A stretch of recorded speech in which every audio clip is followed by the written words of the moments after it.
Good afternoon. Good afternoon. It's a high honor and a distinct privilege to be joined today by Whip Catherine Clark, Caucus Chair Pete Aguilar, members of House Democratic leadership, and the House Democratic Caucus. House Democrats are here on the Capitol steps to reiterate our strong opposition to this spending bill because it fails to address the Republican health care crisis and it fails to extend the Affordable Care Act tax credit. House Democrats will continue to support our men and women in uniform.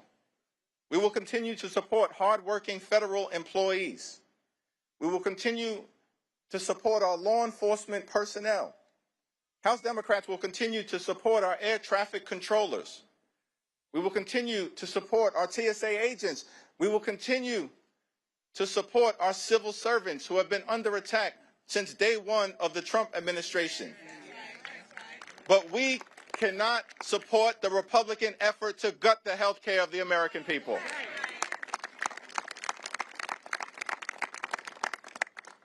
Today, House Democrats will introduce legislation to extend the Affordable Care Act tax credits for 3 years, to make sure that tens of millions of Americans don't experience dramatically increased premiums, co-pays, and deductibles. We believe that working-class Americans, middle-class Americans, and everyday Americans deserve the same level of certainty that Republicans always provide to the wealthy, the well-off, and the well-connected. The same level of certainty. And so we're calling upon our Republican colleagues to join us and extend the Affordable Care Act tax credits. And we will be working hard today, tomorrow, and throughout the balance of this year to make sure that those Affordable Care Act tax credits are extended. Now, Republicans control the House, the Senate, and the presidency. They own the mess that has been created in the United States of America. They own it. In a few hours, we will convene on the House floor. And our message to the American people is no matter what happens on the floor later on today, our promise to you remains the same. House Democrats will continue to fight to make your life more affordable. House Democrats will continue the fight to address the Republican health care crisis, and House Democrats will fight to extend the Affordable Care Act tax credits. This fight is not over. We're just getting started. We're just getting started. Now, among the many outrageous things that has been said during the Trump Republican shutdown or done during the Trump Republican shutdown, the longest shutdown in American history, is that Donald Trump made the stunning claim that in his mind, he holds two titles, that he has two positions. Donald Trump says that he's both the president and the Speaker of the House. That's what Donald Trump said in the midst of him shutting down the government. And what we've seen from compliant, sycophantic Republicans, corrupt House Republicans, is they continue to go along to get along. They don't function like a separate and co-equal branch of government. From the very beginning of this presidency and all the way through this Trump shutdown, Republicans in the House have continued to act like a wholly owned subsidiary of the corrupt Trump cartel. That may be the House Republican position. For damn sure, it ain't the House Democratic position. Because we know, and what we say to the American people is that we don't work for Donald Trump. We don't work for J.D. Vance. We don't work for your billionaire donors. We work for the American people. And that's what this fight by House Democrats, joined by our colleagues on the other side of the Capitol, has been all about. We work for the American people. As we stand on the Capitol steps, ready to continue this battle on the House floor, a battle that we waged week after week after week, and that will continue regardless of the outcome. We say to the American people that we know you deserve better. You deserve much better than the chaos, the cruelty, and the corruption that you've seen. And so as House Democrats, we're going to continue this fight to lower the high cost of living in a country where America is far too expensive, far too many people struggling to live paycheck to paycheck, can't thrive, and can barely survive. That should not be the case in the United States of America, the wealthiest country in the history of the world. And so as Democrats, we're committed to addressing this affordability crisis. That's what this fight has been all about. And we'll continue to work hard to lower the high cost of living. We'll continue the fight to fix our broken healthcare system. And we'll continue to fight to stand up for Medicaid. We'll continue to fight to stand up for Medicare. We'll continue the fight to stand up for the Affordable Care Act and an extension of the tax credits. We'll continue to fight for your hospitals. We'll continue to fight for your nursing homes. We'll continue to fight for your community-based health clinics. And we'll continue to fight for the principle that in this great country, the wealthiest country in the history of the world, healthcare can't simply be a privilege available only to the wealthy, the well-off, and the well-connected. Healthcare must be a right available to every single American. And that's the fight that House Democrats will continue to wage for the American people.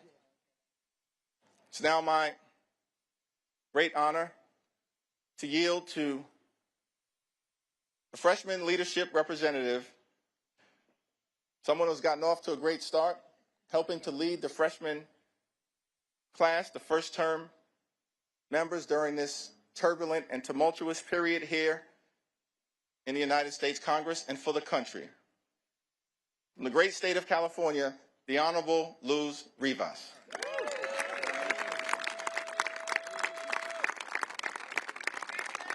Thank you, Leader Jeffries, Whip Clark, and Chair Aguilar for your leadership. House Democrats are back in Washington, D.C., ready to vote once again to protect health care for working families across the country. Recently, I spoke with Speaker Johnson directly in the Capitol and hand-delivered stories from my and my fellow freshman colleagues' constituents who have been impacted by the Republican shutdown. This includes the story of Stephen Heller, a constituent from Van Nuys, which is in my district. Stephen and his wife are independent contractors who have to pay for their own health insurance. Because Republicans let the ACA tax credits expire, Stephen and his wife are facing a monthly health care premium increase of $1,000 per month in 2026. This will bring their monthly total to nearly $2,100 per month and nearly $25,000 for the year, just in health insurance. That is, in Stephen's own words, a terrible financial blow and an enormous financial burden. Constituents across the country like Stephen and his wife cannot afford Republicans' deal. I will vote no and continue to fight with House Democrats to protect the ACA subsidies that Stephen and millions of Americans rely on. House Democrats will continue our fight to protect health care, lower the cost of living, and keep the American dream attainable for all. Thank you. And next, I'd like to introduce my amazing colleague from Michigan, Congresswoman McDonald-Rivet.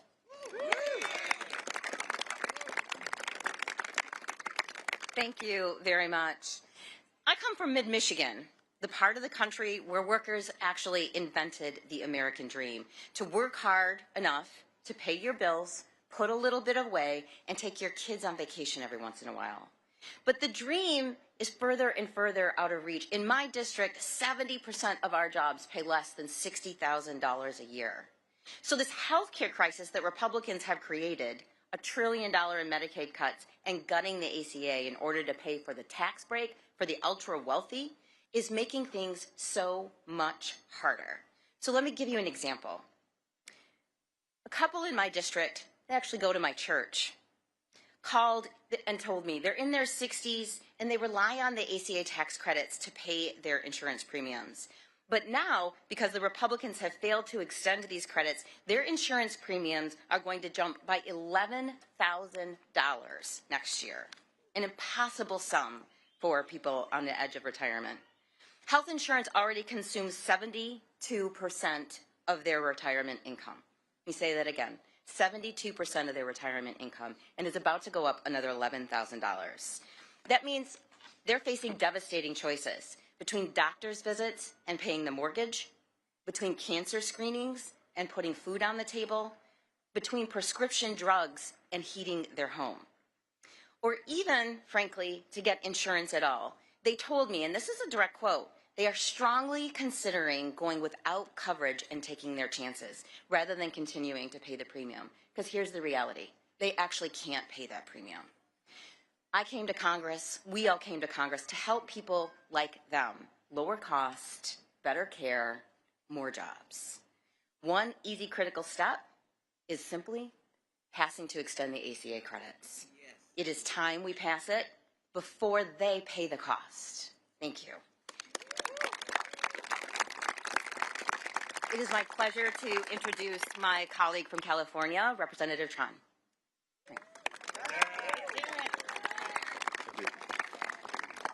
Good afternoon. I am Congressman Derek Tran, and I proudly represent Orange and LA counties in California's 45th district. Today, I want to share the story of Peter and Esther. Peter and Esther are retired and living in Orange County, California. They're on a limited income, and their health insurance costs are overwhelming.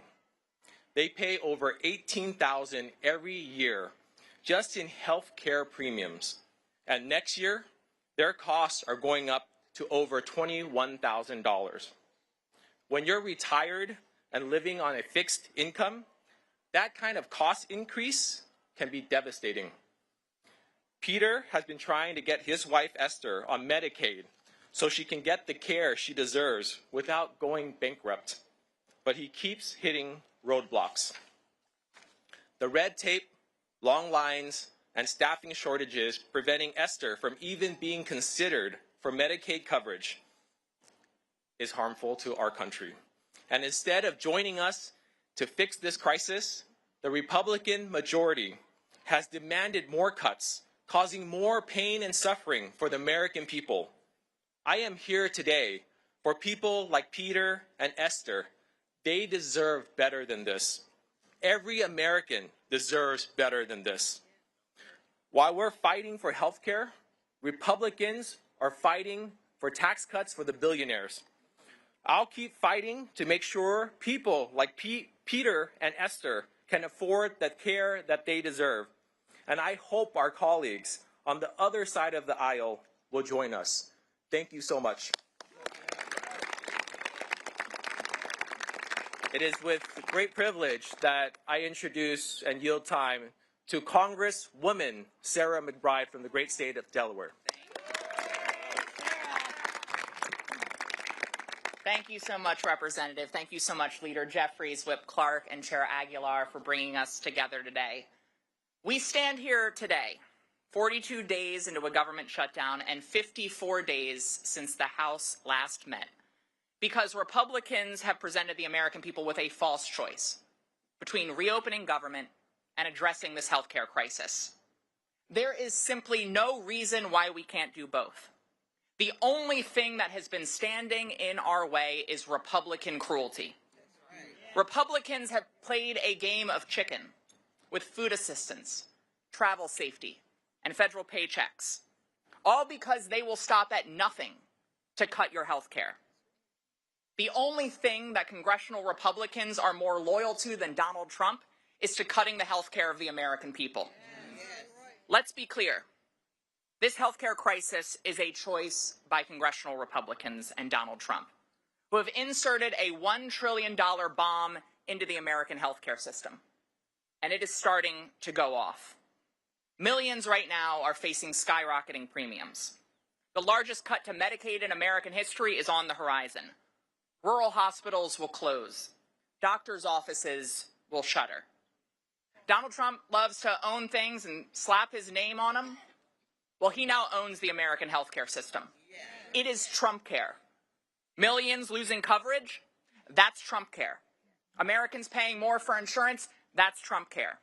Everyone having to drive longer and take more time off work, that is Trump care. Donald Trump and congressional Republicans have raided your health care and used that money as a piggy bank to reward their donors with massive tax breaks. Cruelty is the currency of his corruption, because Donald Trump only cares about himself, his ballroom, and his billionaire buddies, and he certainly doesn't care about you. House Democrats are here for everyone, whether they voted for us in the last election or not. I'm here on behalf of all of my constituents, including a family of 4 in Middletown who will see their premiums skyrocket by $10,000 next year. That's why we are all voting against this budget, and it's why we will not stop until every single American can get the health care that they need to live and thrive in America. Thank you all very much. And it is now my pleasure to introduce my friend from the great state of Alabama, Representative Shamari Figures.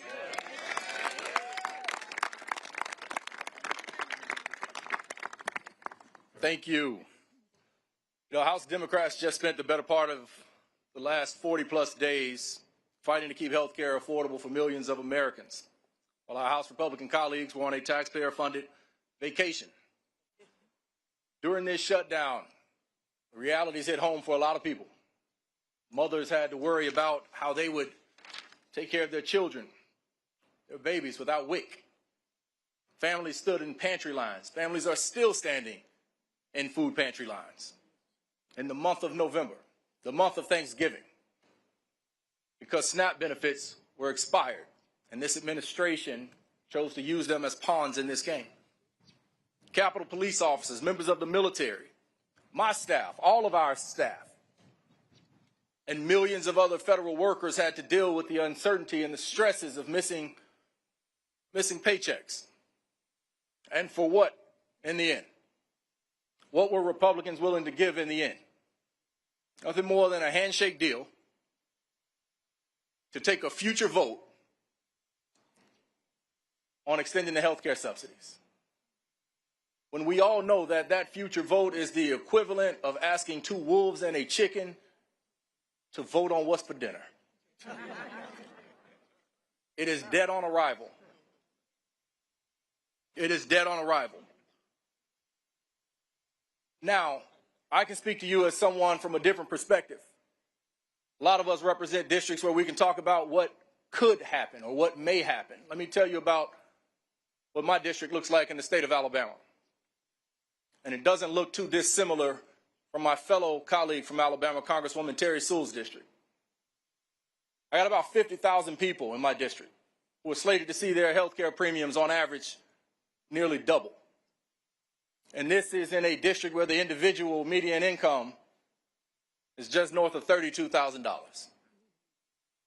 I have 13 counties in my district. 10 of them either do not have a hospital because it has recently closed, or their hospital is on literal life support and they have to go to a county commission or a city council every single month to make payroll.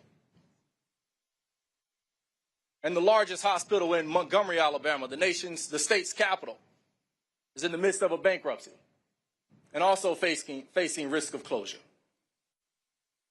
And this all in a state that has the 3rd lowest life expectancy in the United States of America.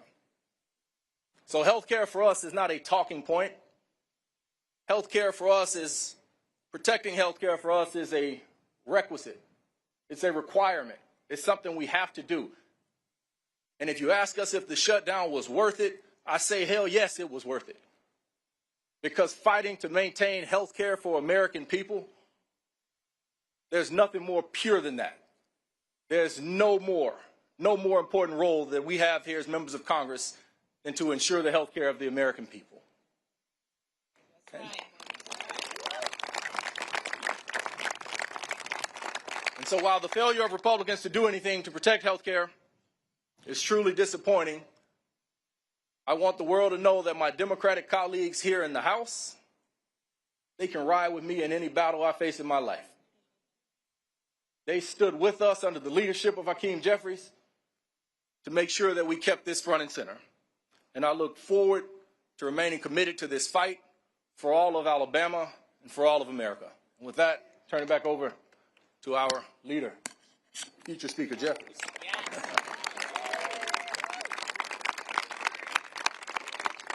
I want to thank all of our distinguished colleagues who spoke so powerfully and eloquently about the nature of this fight that we continue to wage on behalf of the American people. And these are first-term members of Congress. But they recognize that as Democrats, we stand on the shoulders of many who, decade after decade, century into century, have always fought to make life better for everyday Americans and to protect the health care and enhance the health care of the American people. That's the continuing and enduring legacy of the Democratic Party. FDR fought for it. Truman fought for it. JFK fought for it. LBJ fought for it. Carter fought for it. Clinton fought for it. Barack Obama fought for it. Biden fought for it. And no one fought harder in the House of Representatives than our Speaker Emerita, Nancy D'Alessandro Pelosi. That's in the DNA of the Democratic Party. From FDR to Nancy Pelosi to these first-term members. And so our promise to the American people is that we are in this fight until we win this fight for all of you. Cancel the cuts, lower the costs, save health care. God bless you. God bless the United States of America.